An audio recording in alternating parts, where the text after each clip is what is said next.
Hey guys, it's JC. I am here just to talk for a minute, nothing too crazy, because I had an experience that made me think of you and want to film a quick video because I know a lot of you go through this, not just me.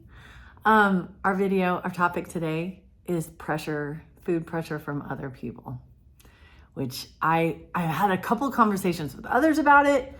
And then my husband and I went to New York for a week. We've been waiting for years to do this.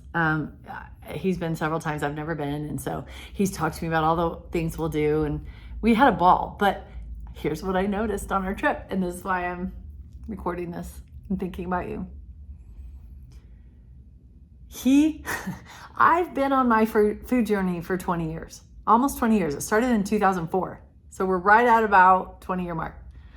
And this man's been around for all of that. And he knows my boundaries. He knows what I've been through. He knows what I don't eat. He does. But as we got in New York, it was like, oh, but you got to have a New York hot dog off a cart. It's just different. Or, oh, you got to try, but it's this one cupcake store and it's so unbelievable. You got to just have a bite. Or there's food in New York pizza. You got to just try it. We can't just not go to New York and not have New York pizza. And bless his heart, I love this man to death. And I know he wasn't trying to sabotage me. Like, I know that. Here's the thing and the reason for this video, guys. Like, he just wanted me to experience the joy of something that made him happy and to enter into that with him. Like, you have to try this. It's so great. Oh, no, I know you have the food thing, but just try this. And I was thinking about how often I've had conversations with people in coaching that say, my spouse, or my family, my mother, but she worked so hard to make this food and she has this expectation. Yeah, but I made this. You can't not eat it. I brought it to your house. It will offend me if you don't eat it. These are complicated dynamics. And if you're one that's starting to try to change your diet and set some boundaries, like I've talked about in other videos, and maybe move toward a place of freedom, this can be a roadblock that's tough. Because it might not be, well, no, I take that back. I was going to say it might not be that tough, like at a work party or something that's not personal, your family. But even then, I hated having to have the conversation when it came up. Oh, wait, you're not eating this? Are you on a diet? No, actually, I'm not on a diet. I've just changed the way I eat. And it became this whole thing. And then all these questions, wait, you don't eat sugar? That's so weird. And so I've been in those awkward conversations a lot. And it's not that easy. And I would come to dread it. There would even be events I'd miss because I knew it was going to be awkward. And I wouldn't be able to eat what was there. And so this food pressure from others, again, I don't always think it's that they're trying to ruin our lives or get it to be harder. They're just wanting you to join in. I remember one church women's meeting. This was years ago, right when I was starting to make these changes. And I remember counting. I think I've told this story other places in my courses. Counting. I was trying to just engage and talk and chat, but just not eat. There was some refreshments, some treats being served, some ice cream sandwiches, and everybody was eating. And I was trying to just engage in the activity, but not eat the food and not make it a big deal. I didn't want to be like, oh, I'm not eating that. I was just being really nonchalant. I counted 11 people. They're like, here, you didn't get one. You need to eat. It wasn't just a few. It was 11 people that were like, no, have one. And each of those times was a conversation where I had to say, oh, no.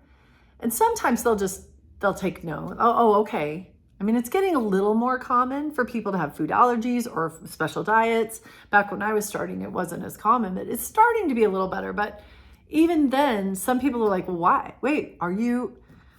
And so it's hard to know how to handle it. In fact, I have coached a few people that this was so hard, it actually derailed and it really stopped their progress. And they just were like, I don't know how to handle these situations. So just a couple of thoughts today. I just jotted down a couple. I think when it comes to, it's one thing at home to set our own boundaries, buy the food that we want and set our boundaries at home and do it when we can control the food environment. But being out there in a world that it very much is full of processed food and it's part of our celebrations and part of our feasts and part of our holidays and part of our social gatherings. It's intertwined and it's just assumed that you're going to eat it. I think the first thing is you really, really, really have to have the Lord's help in establishing a strong enough why for you setting those boundaries. A strong enough why, meaning your motivation, your reason for making the changes. What's your why? Because when that pressure comes on so strong, a lot of times you do want to be part of whatever party is or whatever holiday, and you don't want to miss out on grandma's fudge at Christmas and the special cookies and all the plates the neighbors drop by. And it's painful. It's not just like the pressure is coming from others, but we can feel that pull. In New York, I was like, yeah, I kind of want to have a bite of New York pizza. I want to try it. It wasn't that epic. I did have a bite. No, maybe you think, oh my gosh, are you crazy? It's so good. A strong enough why with the Lord's help. And that's what I do in a lot of my classes. I will even link a couple videos below that I've done on your why, finding your why. Having that concrete why so that when those waves of pressure, even if it's from a loved one, at least you can have that why to ground you in a firm place where you're like, you know what, I'm doing this. I know this is awkward, but I've got to find a way to do this. If I just use it as an excuse, like it's too hard when everybody brings it up and it's too hard when they pressure me, then they're gaining power over you. Their influence has the power to keep you in an addiction or an attachment that you're trying very much to walk away from. So we've got to learn to handle the food pressure. So having a big enough why is kind of a starting place. So I'm not like just, I think I'm going to make these changes. And in the minute someone brings over a plate of cookies, it's like, oh, well, it doesn't matter. I'm okay. I'll just eat one, and then we start waffling. The second thing I can reassure you after 20 years of this is it will get easier.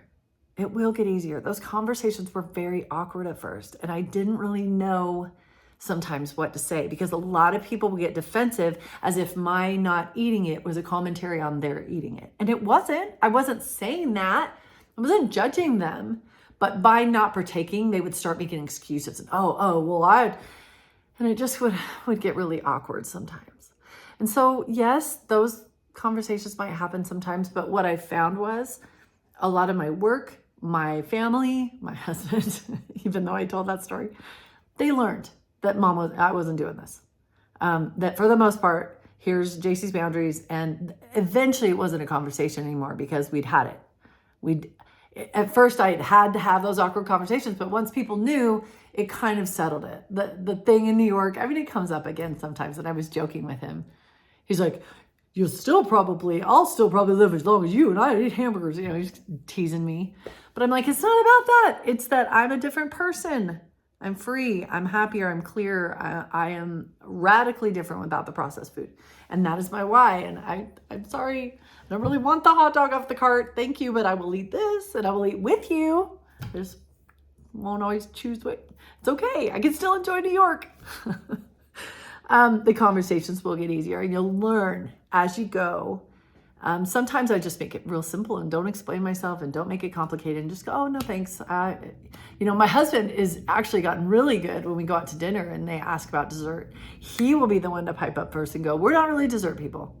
Sometimes he wants one and he'll have one and just ask for one and one fork. And he's learned to kind of protect me. Most of the times he'll jump in and explain it almost before I can. So your family will learn, your work people will learn. After a few of those conversations, it won't always be that hard. The other thing is depending on your story. I had to set really firm boundaries with sugar. I had to set really firm boundaries. There wasn't at Christmas, I'll have some. And at Halloween, I'll have a couple. And at grandma's birthday party, I'll have a couple. Because it would send me into 3 days of binging. I was so firmly addicted that I had to draw a hard line. But you may learn that a cookie here and there, if your addiction isn't as serious as mine, you may learn with the Lord's help, you may feel like some moderation is okay. And you may choose those social situations to just have a little bit and you're fine and you don't binge and you don't spiral. Your boundaries may be different than mine. And so you may not need to have those hard conversations if you learn, I can just have a cookie. But a lot of us, that one bite, the brain starts going more and more and more and more. And it was really dangerous territory for me. So I had to walk away from it for a while. But decide prayerfully how you can stretch that. And if you do want to include the birthday cake and it's so meaningful to you and it's just so much part of the experience that either you can let Christ heal that so that he can teach you that there's still joy in holidays and social gatherings without the food. Yes, food is good, but the people and being with them and being in the moment and present to it can be good too. He can teach you that, or you may be able to just partake a little bit instead of, binging all the time. It's up to you and God, really. But you can decide for yourself where those boundaries are so that when the pressure comes, you've already decided. And then the last thing, if that's the hardest territory for you, if that's where you get pulled the quickest, like you do good when you're at home and you can control the environment, control what the food is, and then you go out into these social situations, or you have family come and visit and suddenly there's all this sugar in the house, or you have a partner that really likes you to eat with them and really wants you to, it's a partnership thing. This is what we do together is we have ice cream at night, or rely on the Lord to help you navigate that. Ask him for the guidance and the wisdom and the ability to help others understand your new normal in a sweet and kind way, and to have the patience to see that they're not always trying to sabotage, that they love you. They're trying to include you sometimes. So it's understandable that pressure comes, but to, in your own way, with the Lord's help, have a way to explain why you're making the changes that you are. And occasionally those conversations have turned into, for me, people saying, oh, tell me more about that. What are you doing? And they will really listen, and they'll go, I need to do that. I need to listen. I need to hear what you're doing. And I'll share about addiction, and I'll share about food attachment, and share about some of the reasons beyond the scale. It's not about the scale. It's about being free from this. It's about being clear and my body feeling good and having energy and not having depression, and see what I mean? So I don't know, I hope that's helpful, but I just want to validate that is an actual part of the journey that each of us has to deal with in our own way.